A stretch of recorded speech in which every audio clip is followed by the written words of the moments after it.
good morning, or good afternoon, depending on where you are in the world.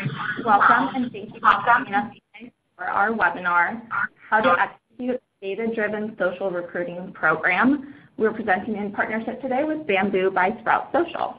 My name is Nina. I'm an Associate Marketing Manager over at Glassdoor, and I will be your moderator for the day. So just a couple of webinar tips for attendees before we get started. Your audio is going to be streaming over the web, so please make sure that your speakers are turned on and turned up so you're able to hear all of the wonderful content that our presenters will be sharing with you today. All lines will be muted to avoid background noise, but you can ask questions at any time by typing them into the Q&A tab you'll see in the lower left corner of your window. To be mindful of everybody's time, we will address all questions at the end of the presentation, but please feel free to submit them whenever you may have them. And for all you social butterflies out there, we'd like to invite you to join the conversation with us socially using the hashtag GDChat, as we will be live tweeting throughout the webinar. Our handle is GD4Employers, that's GDFOR Employers.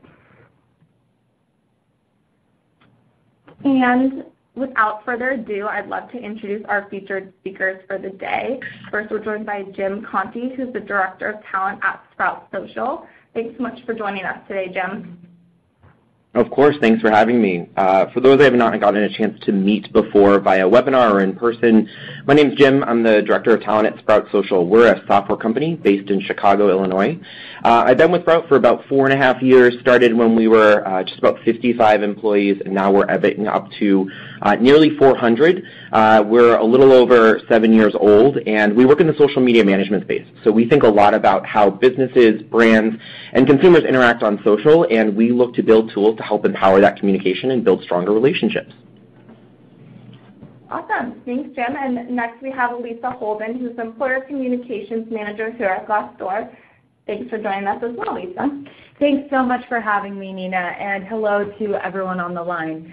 Like Jim, I'm a bit of a veteran here at Glassdoor. I started when we were less than 100 people, and we've now grown to about 700, and we just celebrated our 9th anniversary as a company. And of course, Glassdoor is a company that gives companies insight into their reputation. So in other words, people come to Glassdoor to read ratings and reviews and find out what other companies are like to work at, and that's what helps them make the decision of whether or not they'd like to apply, what their salary should be, how to negotiate that, check out office photos, and read reviews from actual peers who have worked at these organizations, and really have the inside scoop. So my job at Glassdoor has always been around your brand and communicating your brand. I have a background in public relations, and I sit on the corporate affairs team here at Glassdoor. And my job as the Employer Communications Manager is to really manage, help employers manage their own brands and reputations, which is something that I've done in an agency capacity in a past life, and now do here at Glassdoor for the past 5 years. So without further ado, let's dive into the current landscape of social recruiting and talk a little bit about what we're here to discuss today. So first of all, what is social recruiting? We know that 59% of job seekers have used social media to research the company culture of organizations they were interested in. 59%. So that means that more than half of people are using social resources to get a better understanding of organizations that they're interested in before they apply, before they have that first conversation with the hiring manager, and so forth. And so when we think about the importance of social recruiting, we really need to think about the fact that people have more resources than they've ever had before, and they are willing to go out and research your organization outside of simply your careers page or your website, or the way that they would have maybe 10 years ago. We also know that 52% of people who use social media to find their most recent job are more likely to be optimistic about said job. And that makes sense too, because if you think about it, anyone who's using social media to find their most recent job is probably pretty connected, probably well-researched, very informed, and if they've had that much time, if they put in that much effort to research this organization, they're going to feel more confident going in and feel like they made the right decision, which as an employer is exactly what you want. We also know that 33% of employers encourage employees to use social media to share news and information about their work and or employer. And that is a stat that I want to see get much higher, because companies who are doing this right, they're encouraging their employees to be honest and authentic across these social platforms, are really doing themselves a service when it comes to their employer brand, because that authenticity that you get from the employee voice is not something you can replicate as the employer talking about a company yourself. When we talk about the larger impact of this, we know that 73% of recruiters have made successful hires through social media. What that means is that these are recruiters who are not only assuming that job seekers are doing their research on social media, but they're also engaging back with them on these platforms. So these are recruiters who aren't just picking up the phone and calling candidates. That's something that worked really well a decade or so ago, 2 decades even, and today it's a lot more nuanced than that. So, these recruiters that are making these successful hires are able to engage with job seekers on the platforms that they're really using to interact and to research companies. We also know that 59% of recruiters think candidates who are found through social networks are the highest quality. And that is something that I really want to reiterate. The first stat that I mentioned in this presentation was also 59%, and it was 59% of job seekers used social media to research company culture of organizations they were interested in. And then if you flip that through all the way to here, we know that 59% of recruiters think candidates who do that are the highest quality. So what we're seeing is this trend where job seekers, smart ones, are getting more informed, and that is resulting in a better hire. So the more that we're engaging on social media in order to find those candidates, the better. So now we're going to talk a little bit about how to develop your data component. And for that, I will hand things over to Jim. Excellent. Thanks, Lisa. I really appreciate you helping set up some context around not just what social recruiting is, but why it's important and the impact that it has on a business today. What is important as you start to think about the data component for your social recruiting strategy is that you need to not think about numbers first, but think about people. And so the first thing I'm going to really encourage folks to do is think about building those internal relationships with both the subject matter experts and the stakeholders internally. Why is this important? You have to think about it from the perspective that, one, social recruiting is an extension of the employer brand on social. And so you want to make sure that you have buy-in from everyone that has an impact there. So that might be your content team, social team, other portions of your marketing team, potentially even the executive group. So when you have the buy-in of those stakeholders, you're able to implement a strategy that is going to be effective, that is going to be meaningful, and that has farther reach and farther impact within the organization. The second piece with the subject matter experts. When I think about the building of our social recruiting program here at Sprout, the talent team at Sprout is deeply passionate about bringing in exceptional talent to help build out our teams, build exceptional products for our customers, and to deepen those relationships with our customers. That said, I can tell you firsthand that we are not the experts on developing social strategies. So what we did was we actually looked internal to develop relationships with members of our team who were subject matter experts. So when you're thinking about building out the kind of data component here, think about those people that you already work with, that already understand this space, and help to leverage their talent and their expertise to make it so that your strategy is fully thought out and has the experts around the table to help you build those pieces. And so kind of taking that to the next step, what are some of those pieces? How do you identify some of those key metrics? It's really important here to make sure that you're thinking about what it is that you want to track and identify within your strategy that's going to be meaningful to you. I could list a number of various metrics or various ideas that we have here at Sprout that we find meaningful. That doesn't mean they're going to be meaningful to another organization. A couple of places that I would recommend folks start looking first. One, pay attention to your applicant tracking system. Most applicant tracking systems today have some sort of version of either URL tracking or UTM tagging for social campaigns. They likely have some sort of Google Analytics integration so that you're able to track content as it's going out into the world, whether on social or owned properties, to be able to understand the impact that that has on your kind of careers ecosystem. I would also kind of go back to those subject matter experts. One of the things that we did here at Sprout was implement some paid social campaigns where we were looking at both individual jobs that we were looking to highlight for social followers or folks within our social community, but also trying to highlight broader cultural impacts, so doing some cultural impact videos. What we did is we went to our paid social team and talked to them about some of the campaigns that they had run for Sprout as a brand and talked to them about what their expertise would say about running some of these campaigns for us. What we found is that those broader kind of cultural campaigns were the right fit for us rather than trying to highlight a specific job, and they were able to help us kind of understand how to wade through the metrics that we were able to bring in and understand a bit more about kind of what that ecosystem looked like for us. So kind of thinking about those metrics, again, you want to think about what it is that's useful to you, what it is that's going to have an impact on your kind of overall strategy or overall objectives as an organization. Leverage those internal experts who are able to help you develop that a little bit further. And then from there, you can refine your strategy. Lisa, I want to kind of tap you to talk a little bit more about some of the work that Glassdoor has done to help on this specific piece around the metrics. So with that, I would like to talk a little bit about candidate demographics. And like Jim mentioned, your analytics are such an important part of this process. And a great way to get more information about who's actually researching your company and your brand is to dig into your Glassdoor analytics. And so all you need for that is a free employer account on Glassdoor, and you can log into Glassdoor, and what you'll find is company-specific analytics about who's visiting your profile. You can break it down to specific candidate demographics around things like who these job seekers actually are, what their job titles are in aggregate. So the top job titles that are visiting your specific company's profile on Glassdoor.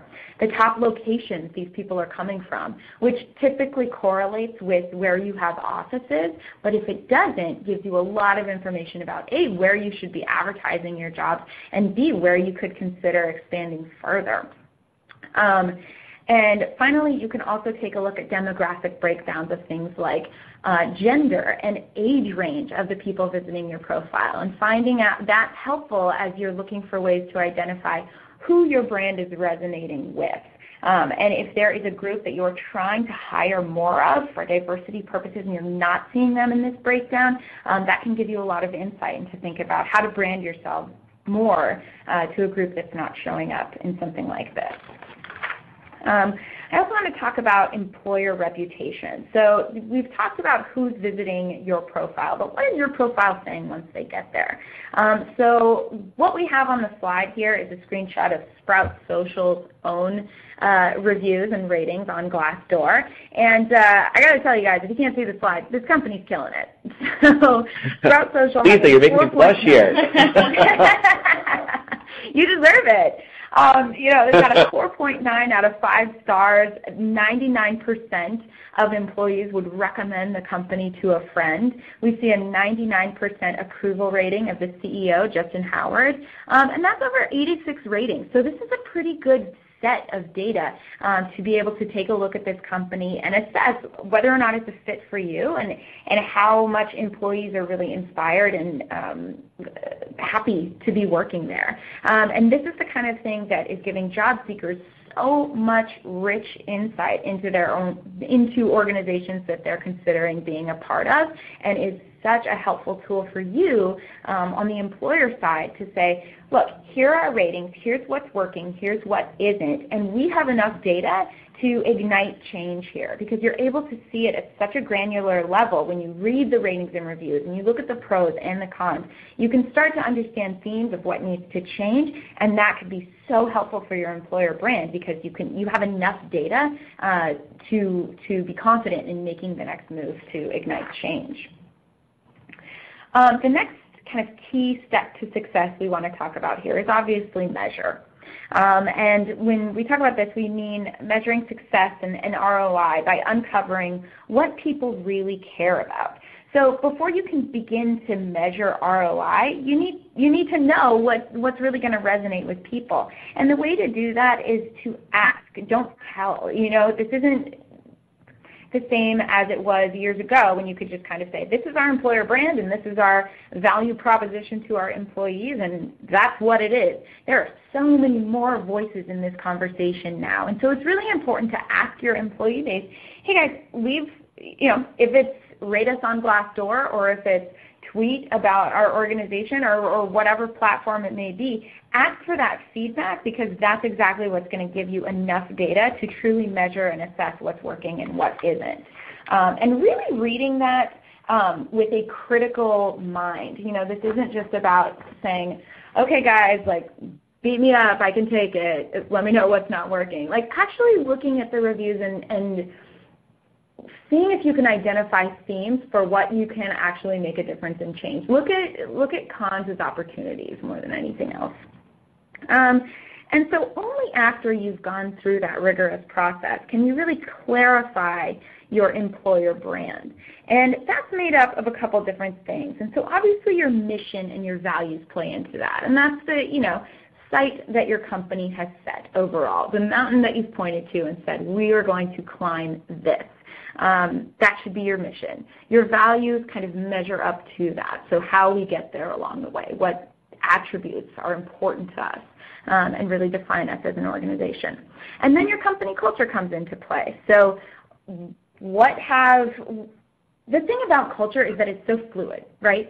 So your employee base, your current workforce makes up your culture, and that can change as much as every day. New people come in, other people leave, and so that fluidity can shift your culture over time, but there are certain elements that will undoubtedly come out of this that you can kind of point to and say, these are attributes that map back to our values, that are resonating in our culture and make up kind of the whole. And that's really based on your employees and what they have to say about your company in terms of what's working and what isn't, which leads directly into, of course, your reputation. So that public voice about what your company is like. You have a say in that, as do your employees. And then track success. Like I said, your culture is fluid, and that means your reputation is fluid as well. So make sure that you are watching what's going on when it comes to conversations about your organization, externally and internally, of course. And another great way to do that is, again, through the Glassdoor Employer Center, where you can log in with that free employer account, and you can get some really helpful analytics around employee sentiment versus competitors. So if you're not seeing it on the screen, we have a little shot here of something you can see in the Employer Center, which breaks down everything from your overall rating to various workplace factor ratings like career opportunities, compensation and benefits, etc., and how your employees have rated you for all of those factors. We compare it for you with the Glassdoor average, and then we allow you to compare yourself to competitors of your choice. And that's part of our paid services, but it comes in really handy when you're thinking about how to compare yourself when you are trying to get a great candidate in the door and you know they're talking to these other companies. How can you differentiate, and how can you use this data to back up that differentiation? A couple other things you can see in the Glassdoor Employer Center are things like brand awareness versus competitors. So how has your overall company rating shifted over time in comparison with those competitors? And which candidates are you winning and losing? You can take a look at the acceptance rate in your interview reviews and see how often candidates are accepting or declining your offers, and break that down by job title so you can see if there are holes in certain departments or things that may be going wrong in one place that are going right in another, which is incredibly helpful. And now I'm going to hand things back to Jim to talk a little bit about balance. For sure. Thanks, Lisa. So I appreciate everything you kind of walked through with that concept of how to measure success.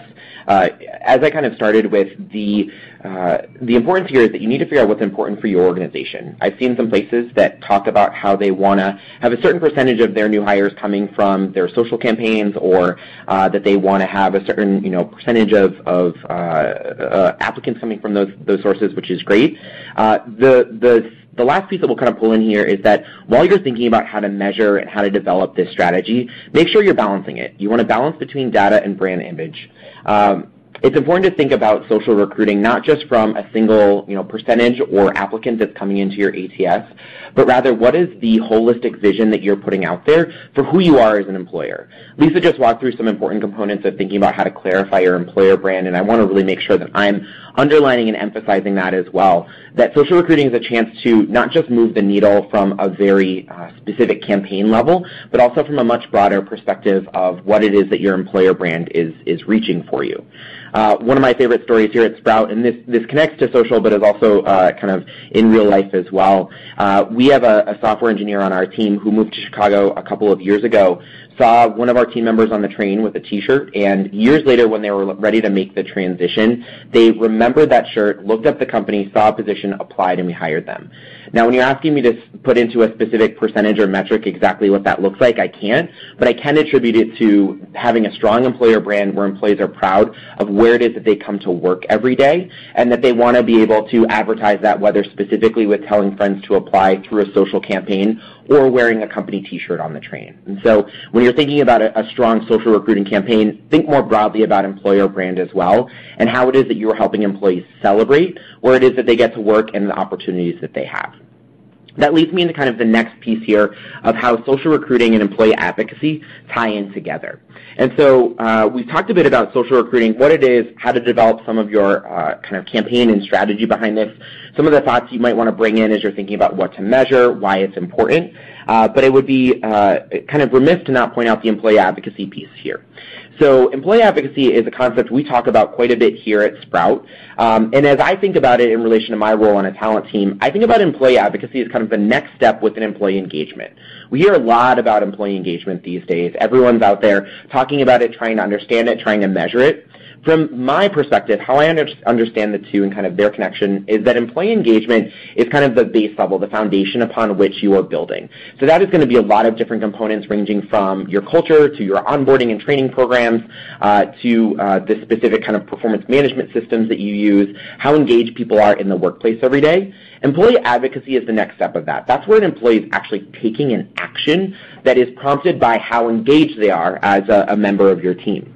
And so when you're kind of thinking about this, employee advocacy is the ability for your employees to take an active role within the employer brand and within the voice of the company. For us here at Sprout, this is specifically looking at our Bamboo product. So Bamboo is an employee advocacy tool that we have built to help employers amplify the voice of their employees and to be able to empower their employees on social. And so when I think a little bit about this, I often get asked the question of how do you leverage social to tell your story, and getting asked how Sprout does that. And here's the thing. I kind of think that's the wrong question to be asking in the first place. Instead, I'd really encourage you to think about how you leverage social to have a conversation about your story. We touched on a little bit before, and specifically Lisa in some of her comments, talked about how we are evolving into a much more social world. We saw some of those metrics in the beginning of how active job applicants are within the social space. Well, here's the thing. Job applicants are employees in general. And so when you're thinking about a social campaign, a social recruiting campaign, you want to think about what it is that the conversation is that's being had around your brand and partake in that conversation. You can't really dictate it. You can't control every single thing that's going to happen. And so what you have to do is engage with it. And that's what employees are looking for these days. Brands that are engaged, that are interacting with their employees. And that can be anything from celebrating a success. So someone might be tweeting out about a team outing that they're having and how much fun they're having. Having the employer brand, the social profiles for that employer, pipe in, retweeting that, saying thanks for so much for your effort, we really appreciate it. Or something like when you're looking at Glassdoor as a social tool that maybe you get a review that isn't as glowing. Getting in there and responding to that, engaging with it, seeing that as a chance for feedback from your team, and then implementing change accordingly. I really want to emphasize here that it's a conversation that you're having with your team. It's not simply something that you are telling them, because that's just not the day and age that we're living in. That's not how social is working for us today. For us here at Sprout, this is also where Bamboo comes into play as well. So with that in mind, we use Bamboo as a way for our employees to be able to partake in that social conversation. So we'll queue up anything from thought leadership pieces to job openings to tweets that our customers have shared about how much they've enjoyed our product, new campaigns or products that we're launching. And what we do is we give our employees a chance to actively partake in that social conversation. We share with them why it is that this social content or information might be worth their sharing, and give them the choice, the opportunity to share. And I think that that's what's really important about a strong employee advocacy program, and more broadly about a social recruiting campaign, is that it's the active choice that your employees are taking to be active within that process. Kind of taking that through the next step here, I really want to encourage people to think about how to be consistent within their employee experience. I talked about employee advocacy kind of being that action step that folks are taking from employee engagement, from maybe your social recruiting efforts, and then it's kind of tied together with all of those additional pieces of onboarding, training, performance management. One of the things that we really focus on here at Sprout from a talent team perspective, and as this connects to my earlier point about connecting with those stakeholders internally and also those subject matter experts, is that we look for consistency across the employee experience. So from your first introduction to Sprout, whether it's seeing someone with a t-shirt on the train, or it is that you're meeting a member of the recruiting team at an event, or you're interacting with the brand on social, whether that's you're interacting with an employee, one of the company handles, all the way through your recruitment experience, through onboarding, and even through that entire life cycle for an employee, that there's consistency of employer brand, and that all of those components that you interact with remain true throughout that entire experience. It's important that that consistency remain true, because that's where you're able to really engage your employees in an active social recruiting campaign and really leverage the power of employee advocacy to be able to push any of your kind of campaigns further, because you're having the employees have that consistent experience, then lends to them feeling engaged, feeling bought in, and feeling like everything that they've heard outside of the organization is consistent with everything they hear and experience once they're inside the organization. I can't agree with you more, Jim. And we actually have data that completely backs this up. We survey our users on this kind of thing to say, you know, is the conversation important to you here? And we find over and over again, data point after data point, that it is true. One in particular is that 74% of Glassdoor users have reported they're more likely to apply for a job if the employer actively manages its employer brand. But what does that actually mean? When we say actively manage employer brand, it's things like responding to the reviews, adding office photos, engaging with candidates, and not just on Glassdoor, but across every social platform that matters. If people are asking questions about the company culture, to have an employee chime in and share an authentic piece of information about that culture is great. To have the employer chime in says something really meaningful about how much that employer cares about its reputation, its culture, and you, the candidate, and the experience you're having as you determine if this company is a fit for you. And so it's really, really important to your overall success. So anyone on the line who is in any kind of hiring manager position, whether you're on the recruiting side or the employer branding side, this is something that you should really build into your process, because it can have tremendous ROI for your overall program. We also know that 93% of job seekers want to be informed about all aspects of a company prior to accepting a job offer. And that all aspects, that means the pros and the cons, the positive and the negative. And if you're not sharing that information with them, they're going to other sources to find it. So you might as well be involved in that conversation and make sure that your employer voice is part of what people are saying and what people are reading when they're assessing your company to determine whether or not they want to join it. And keep in mind here that 93% basically means all of the people. You know, most job seekers want to be informed about this. I think the other 7% are kind of like, who does? You know, most people want more information. And so when you're thinking about ways to give them all of that information about your organization, just remind yourself that it doesn't have to be this perfect picture where it's this utopia where nothing ever goes wrong. Because, you know, kind of like the saying goes, one man's trash is another man's treasure. Some of these cons can be opportunities for job seekers looking to join your organization and make a real difference. So don't shy away from them too much. And we also know that job seekers who use Glassdoor are 2 times more likely to be hired at organizations because they have that background and they're able to simply self-select out if they find that they're not going to be a fit, which of course will save you, the employer, time and money. Also, when you're thinking about how to encourage employees to share their most authentic voice and be part of the conversation about your own employer brand, allow them to do so on any platform that works for them. That's where you're going to get the most authenticity from. So I'll tell you a funny example, which is that I'm on the corporate affairs team. I work on our PR initiatives, and so part of that is obviously managing our own employer brand. And so when I think about managing our employer brand and showcasing my own voice as an employee who works at Glassdoor, I'll go to Facebook or Instagram and share a picture of a dog or, my plate of food at lunch that I'm eating in front of a great view of the bay. And those are places that I showcase what it's like to work at Glassdoor and why I'm proud to work at Glassdoor. And we had an intern start a couple weeks ago, and I was like, feel free to post photos and do what makes sense for you on, Facebook or Instagram, the cool platforms. And she's quite a bit younger than me, and she was like, yeah, is it okay if I use Snapchat? And I was like, of course.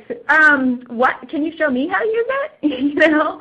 And that was such a learning moment for me because that's not the platform. Go ahead. Exactly. I totally agree on that. I love that story, and I have a very similar one from last summer with the interns. I actually had to do a Snapchat 101, which was great. The other thing that I'll kind of pull in here is that when you're thinking about your employer brand on social, and particularly leveraging a social recruiting program, I would really encourage folks to think critically about who their audiences are on each of the social platforms. For us here at Sprout, we leverage Instagram significantly from an employer brand perspective. The visual and video components of that are really dynamic for us to talk about our culture, to meet our team members, to understand who we are and what our personality is like. Whereas when you look at our Facebook and Twitter profiles, they lean a little bit more towards product and company messaging. Not that we don't include more kind of from the employer brand perspective, but as we think about our kind of social recruiting strategy and how we want to talk dynamically about who we are as a company and leveraging our employee voice in that way, we think a lot about who our audiences are on those. And you talked about that before, and I just want to make sure that we're really hammering that home. I think it's really important here. Absolutely. I totally agree. I mean, what you offer employees when you give them the freedom to post on whatever platform makes sense to them is the opportunity to be as authentic as possible. And that's what you should be encouraging because, like we said, everyone wants both the pros and the cons. Yep. And exactly right. And, I benefited from a Snapchat tutorial. I now know what I'm doing with the funny faces. So. Staying hip and relevant, no problem. Just call the interns. But this brings me to our next slide, which is really powerful. So the 2017 Edelman Trust Barometer found that employees are now the most credible spokespeople to communicate about business topics. And so this is a really important study. What Edelman does is they go out to their community and they do this very comprehensive survey where they ask people questions about trust. Which brands do they trust? Why do they trust them? Which employers?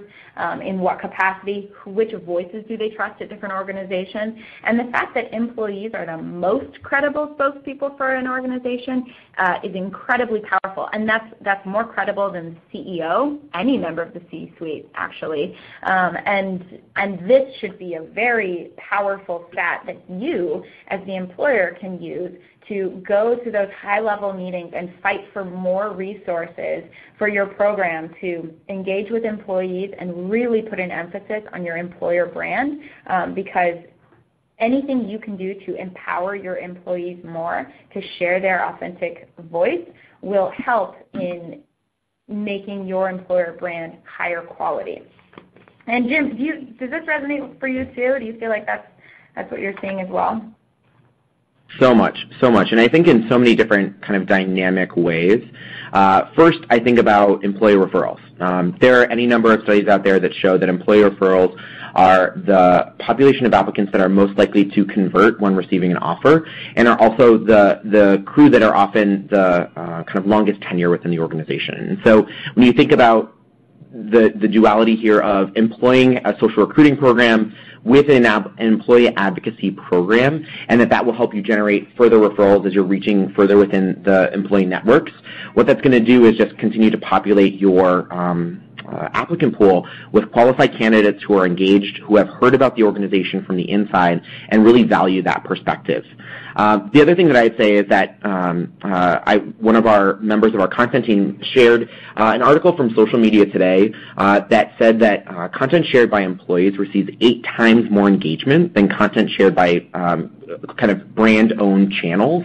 And that to me was absolutely fascinating, and when I kind of thought about it for a moment, it didn't surprise me at all. When I think about kind of my own social media usage, what I engage with when I am on my Instagram account or my Facebook account, it's what my friends are sharing. Those are the recommendations that I listen to for what restaurant to go to that weekend. It's the same thing from an employer perspective too. So I love that Edelman really kind of dived into this a little bit further and put some numbers and metrics around it, because it's validating a lot of my own personal experience and then also my professional experience here at Sprout. Awesome. Thanks, Jim. I want to wrap this up by talking a little bit about the future. And so, we've pointed to a lot of stats that when we survey employees, we see this or that, and people, in aggregate, people are more interested in getting the full picture than they are in getting the pretty picture. I think we can all agree on that. And so as we see these stats come in and we update our own surveys, we see this only continuing.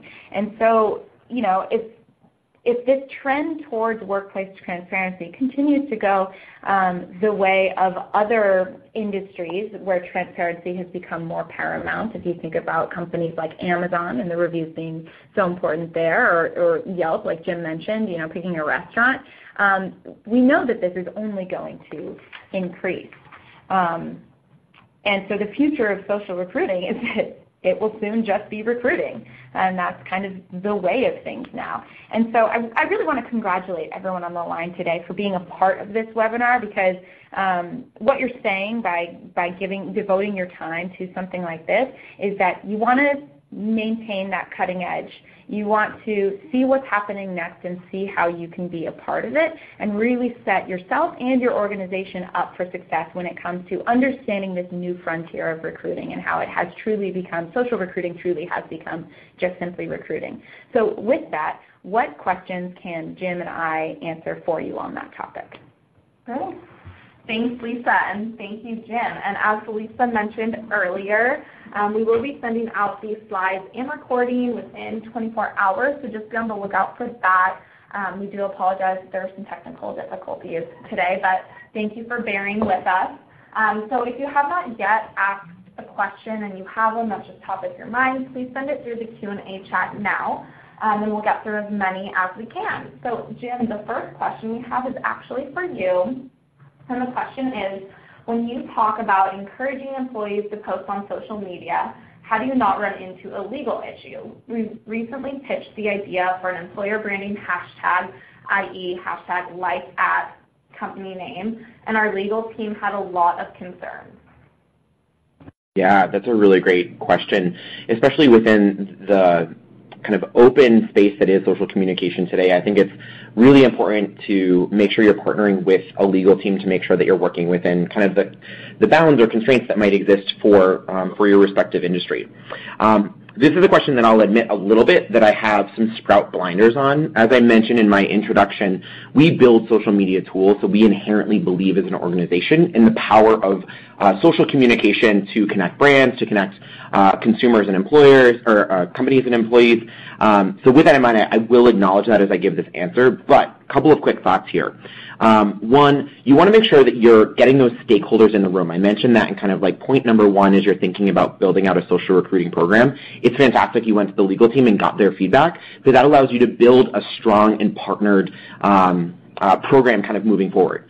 Two, that's likely coming from a place, the feedback they're giving is likely coming from a place of either other feedback that's been seen or kind of future concerns. So what I would encourage you to do as you're thinking about building out that program further, kind of think about all of those various contingencies, like what might be some of the issues that have come up, where has feedback been given before and maybe not implemented, and using those as kind of first touch points to be able to push the conversation forward where it is that you are implementing that feedback and updating company policies, or you're responding to that so employees are able to feel like they have a voice within the company. They feel engaged. They feel as though you are listening to the feedback that they're providing. The next thing I'll kind of add there, and I'll kind of connect back to Bamboo on this regard as well. Within employee advocacy, I can recognize that there are some industries out there that are highly regulated, and you need to think critically about what it is that you're saying as a brand and potentially what your employees are saying as representatives of the organization. I think that we all know that having that tweets are my own within a Twitter profile doesn't necessarily protect anyone, so you want to think critically about how you're thinking about that. In Bamboo, one of the things that has been a major selling point for us and might be useful to you in this situation is that for various industries, you're able to either suggest content or suggest locked content. So what that means is that you're able to say, this has been pre-approved, it's gone through legal, it's gone through compliance, kind of whoever you have to get to sign off on the dotted line. So they're able to make sure that the employees have the appropriate and kind of legally compliant language in their hands so that you're still able to empower and impact a social campaign, but doing it with the lens of the restrictions that might exist within your given industry. Yeah, that's a great answer, Jim, and I think can forgive my blinders on this too, because I too work at a socially minded company in the tech industry, which tends to be a little bit more transparent than others. But I think that it's unrealistic to say that to just disregard social media like that and say this isn't happening and we shouldn't have a voice in it, we shouldn't be involved. Because the truth is, everyone's on social media. Your employees are on it, and they're likely having these conversations. To bury your head in the sand and say this isn't something that we're going to engage on just isn't realistic in the way that businesses operate today.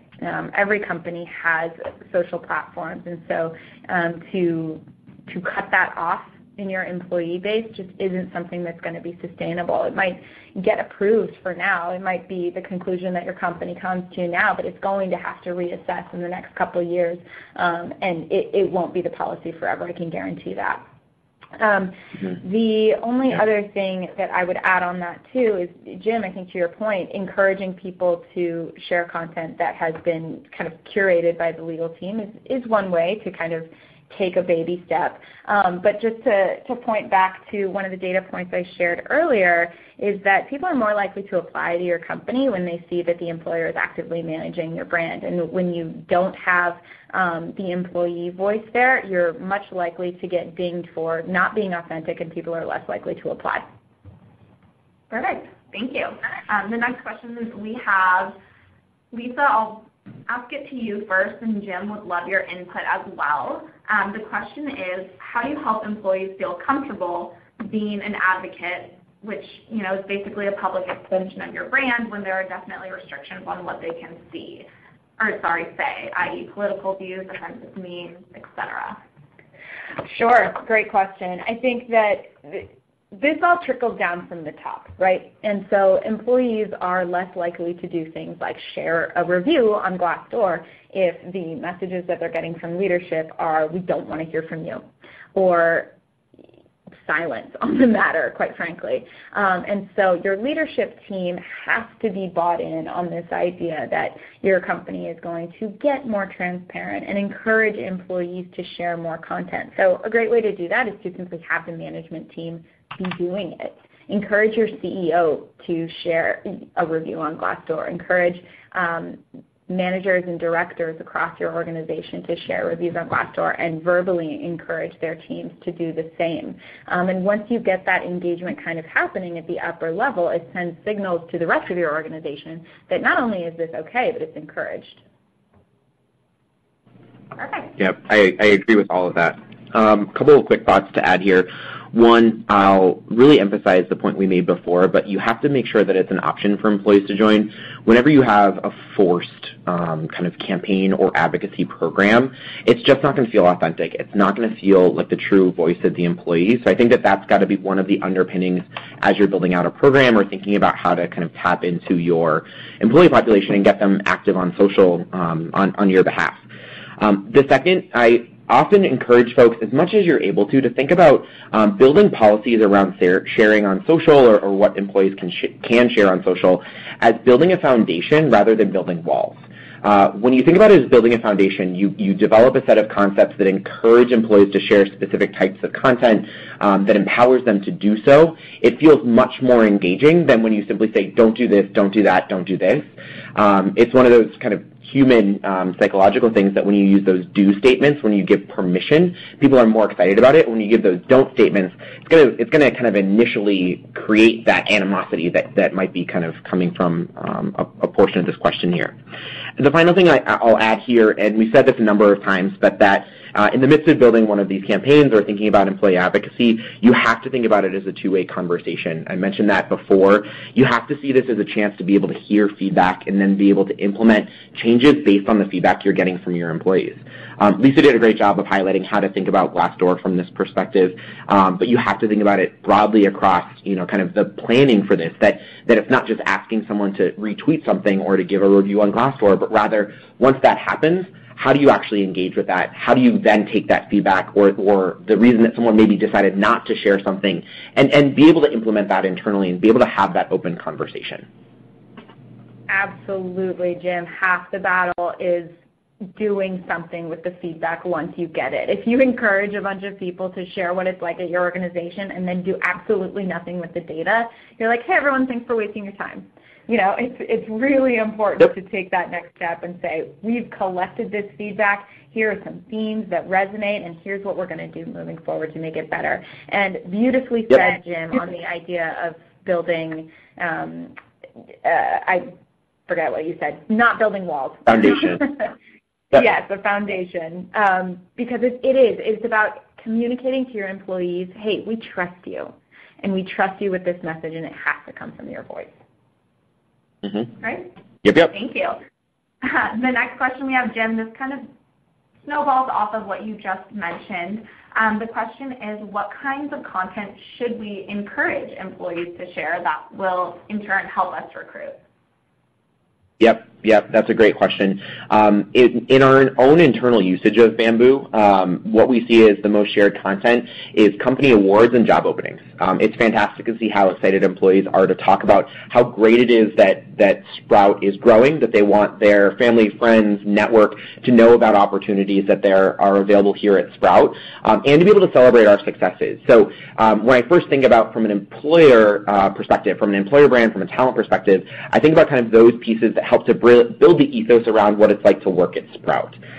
That said, one of the other strategies we utilize internally is we try to think about our employees and their specific interest areas. So for our sales and marketing teams, we either develop internally or go out and find thought leadership pieces, giving our employees the chance to be able to consume those internally, become experts on social media management, and then being able to share those with their followings. For some of our more technical teams, they love to be able to dive deep into some of the technical problems that we're solving. So again, whether that's developing content internally where they're talking about some of the problems that we're solving, or things that are relevant to their ecosystem, the application of Agile and Scrum methodologies within a product environment, scaling an engineering team from 30 to 100 engineers. That's things that they're actually engaging with every single day, and so they love to be able to see content that we find for them and share with them to be able to engage with internally, to be able to just read on their own, or to share with their networks because they're like, hey, this is what I'm experiencing, this is what I'm going through, let me share this with my network a little bit further. Great, thank you. The next question we have, Lisa, I'm going to pop this one over to you. The question is, do you have any recommendations for how to get the support from a marketing team if they feel that employer branding should not enter the traditional social media space, for example, Facebook or Instagram? They feel that social media should strictly be for consumers, not candidates, although our candidates more than likely are our consumers. Concern or reason? Great question. Yeah. Okay, marketing team who cares about customers. I'm not surprised that you want these channels just for them. A great stat to share with your marketing team is that 59% of job seekers used social media to research the company culture of an organization they were interested in. So if they would like to remain shut off to almost 60% of candidates, by all means, keep those channels just for consumers. But to the question's point, when you're in a retail space or a lot of other spaces. Glassdoor has this function too, where your consumers can often become your candidates. And so it's important to share a lot of those messages in the environment where people are naturally going to be doing this research about your organization. Candidates are doing that research and they're looking for that information online, and so to not offer it to them seems like a real missed opportunity for your brand. And if your marketing team isn't willing to share that spotlight on those channels, you could consider creating recruiting-specific channels. And that's what some companies do. It tends to be something that very, very large companies do. But a great example of this is actually Facebook. As an entity, does a really good job with its own recruiting channel to make sure that it's sort of developing this community of interested candidates that it can then showcase relevant content to. So you could do recruiting-specific channels. The other thing you could do is take advantage of channels that are geared towards candidates. Obviously, Glassdoor is an example of that. So on Glassdoor, with just a free employer account, you can share what we call company updates, and it works very similarly to your traditional social media feed, where you can share relevant updates about your organization, your employer brand, company wins, things like that. Cool. I agree with everything you said, Lisa.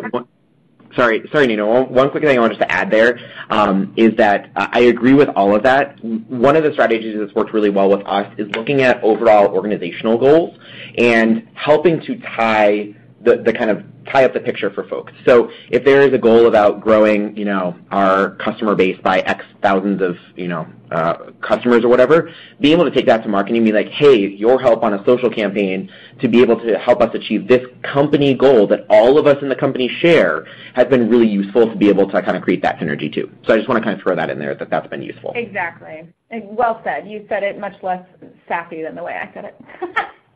No, I love the sass, all the sass. Cool, thank you. The next question we have, we've got a couple around this topic, so Jim, I'll pop this one over to you first. Please would love your input as well. The question is, if you have a national brand, would you recommend that they keep their employee brand social presence national or keep it locally, to their different locations? And if you do choose to keep it locally, how do you activate that? Mm-hmm. Yeah, that's a great question. I would recommend actually a combined program. I think that there is a space for kind of that overarching umbrella of holistically what is it like to be part of your organization and making sure that that feels consistent across all locations. But then each individual location or space is going to have its own flavor, it's going to have its own personality.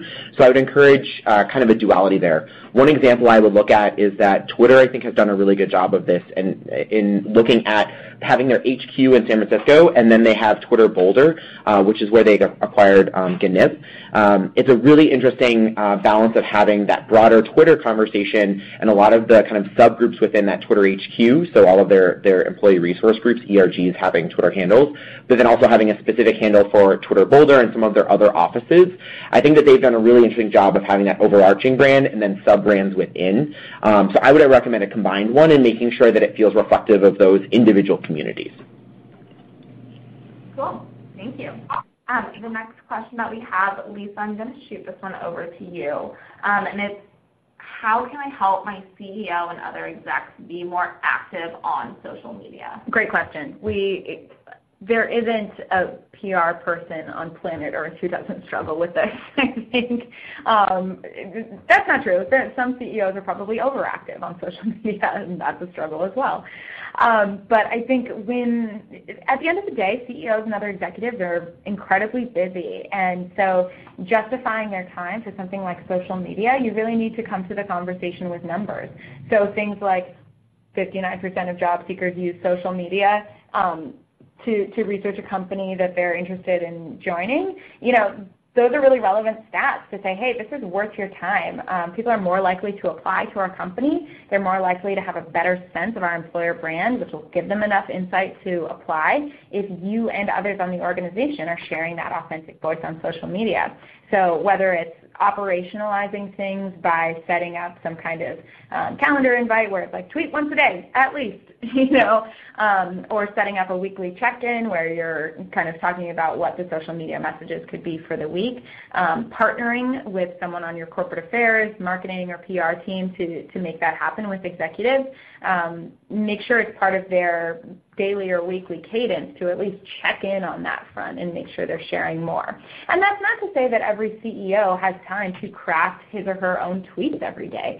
This is often something that can come from a PR team with suggested messages, and the CEO can make it their own from there. Perfect. Thank you. The next question we have, Jim, I'm going to shoot this one over to you. The question is there a scalable way to incentivize employees to share content about our company? I will just chime in really quickly before Jim gets started and say that on Glassdoor, we do not allow companies to incentivize reviews. And the reason for that is that we put anonymity at a premium when it comes to our users. So incentivizing to write a Glassdoor review, not a good idea. Other social channels totally make sense. Jim, take it away. Yep, I will agree with that, Lisa. And a little bit of insight into part of our strategy here at Sprout is that we very openly encourage our employees to leave feedback on Glassdoor and pair that with an offer of like, hey, if you have anything you want to talk about, we have an open door policy. Here are a couple of people you might want to reach out to if you have feedback you want to talk to, and that might include myself, other members of the executive team, or other members of the talent team, to make sure that there's kind of those avenues for both that the ability to give anonymous feedback, but then also being able to have an in-person conversation if it's something that people want to pick up as well. So agreed on that front. The concept of incentivizing a program. So I struggle with this a little bit. I think I inherently disagree with the concept of incentivizing people to share on social. I'll come back to our point that we've made several times about this feeling authentic and feeling as though it's a very much a reflection of being bought in to the program and feeling as though an employee is bought into the success of the company, success of the program, product, whatever it is.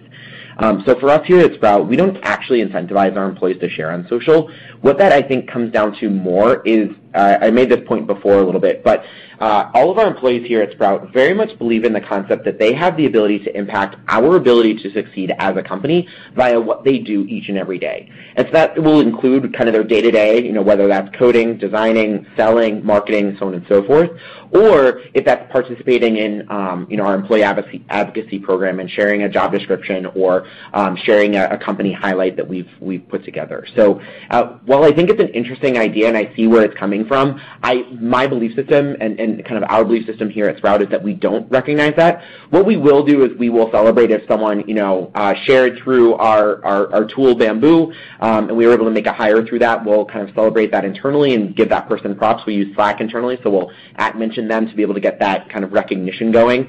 And then also we'll kind of share on occasion like who is sharing a lot within the platform, and we actually spend more time reflecting as a kind of a content generation and content curation team what it is that people are sharing and why they're sharing it versus like a specifically like incentivized program.